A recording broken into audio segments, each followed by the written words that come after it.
पिछले जन्म का वास्ता है जिस पे रखे तुमने कदम। দীর্ঘ কয়েক মাস পরে ঈদের দাওয়াতে চলে যাচ্ছি আজকে বাবার বাড়িতে সবকিছু গুছিয়ে। আর বাবা মার জন্য কি কি নিয়ে গেলাম সবকিছুই কিন্তু আজকের ভিডিওতে থাকছে। চারিদিকে কিন্তু ঈদ শেষ হয়ে গিয়েছে আর আজকে থেকে আমার ঈদ শুরু। আলহামদুলিল্লাহ, প্রত্যেকটা মেয়ে যখন কিন্তু বাবার বাড়িতে যায় মনের ভিতরে অনেক বেশি আনন্দ কাজ করে। আর বাবার বাড়ি থেকে যখন চলে আসা হয় তখন মনে হয় সবচাইতে কষ্টের দিন সেই দিনই। আসলে ভাবতেও অবাক লাগে, যেই বাসায় আমি বেড়ে উঠেছি বড় হয়েছি সেই বাসায় আমি 2 দিনের অতিথি হিসাবে যাচ্ছি। আমার বাবার বাড়ি কিন্তু অনেকটাই দূরে, প্রায় 3 ঘন্টা জার্নি করতে হয়। আর গাড়ি কিনে কি করেছি বলুন তো, গাড়ি কিনে মনে হয়েছে যে পুরাই লস, কারণ আমি গাড়িতে একেবারে জার্নি করতে পারি না। এই 3 ঘন্টার রাস্তাতে মিনিমাম আমি 4 থেকে 5 বার বমি করি, জানি না কেন যে এমন হয়। আমাদের এই শখের গাড়িটা কেনাও কিন্তু প্রায় 3 থেকে 4 বছর হতে যাচ্ছে। প্রতিবারই বাবার বাসায় যাওয়ার সময় আমার এই সেম কাহিনীটাই হয়। তাই জামাই আমাকে বলেছে যে গাড়ি কিনে আমি কি করলাম বলো তো, আমার শখের বউটাকে আমার শখের গাড়িতে আমি উঠাতে পারি না, যখনই ওঠো তখনই বমি করো। মাঝে মাঝে বলি চলো এখানে ঘুরতে যাই ওখানে ঘুরতে যাই। আসলে আমি মনে হয় একটা সংসারী মেয়ে, আমাকে নিজের সংসারই ভালো লাগে, নিজের ঘরটাই ভালো লাগে, বাইরে ঘোরাফেরা করতে তেমন একটা ভালো লাগে না, জানি না যে কেন।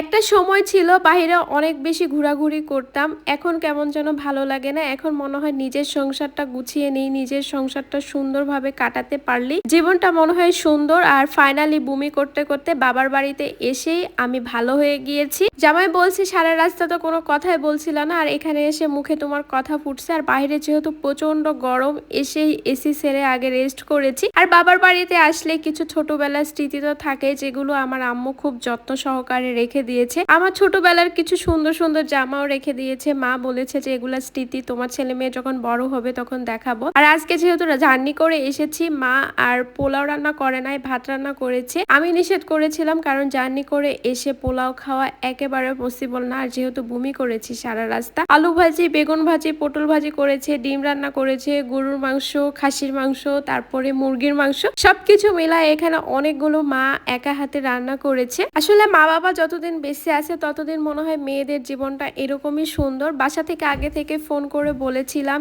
ঈদের মধ্যে অনেক বেশি মাংস খাওয়া হয়েছে, আম্মু তুমি অনেক ধরনের ভাজি ভর্তা এগুলো করো, আমি এগুলা খাবো। কিন্তু কে শোনে, জামাই এসেছে সঙ্গে, তো জামাইয়ের জন্য তো মাংস তো রান্না করতেই হবে। জামাই আপ্যায়ন বলে কথা, আর বাড়ির একমাত্র জামাই আর একমাত্র মেয়ের জামাই হলে একটু বেশি আদরই হয়। প্রায় আমার বিয়ের 7 বছর হতে যাচ্ছে, সেই জামাইয়ের শুরুতে যেরকম আপ্যায়ন পাইতো আরো আস্তে আস্তে মনে হয় আরো বেশি আপ্যায়ন পাই। আমি কখন বাবার বাসায় আসবো এই আশায় বাড়ির সবাই বসে আছে, কারণ আশেপাশে নাকি সব বাড়ির মেয়ে জামাইরা এসে ঘুরে চলে গিয়েছে। এখানে রাখছি, নেক্সট আরো অনেক সুন্দর সুন্দর ভিডিও আসছে। আল্লাহ হাফেজ।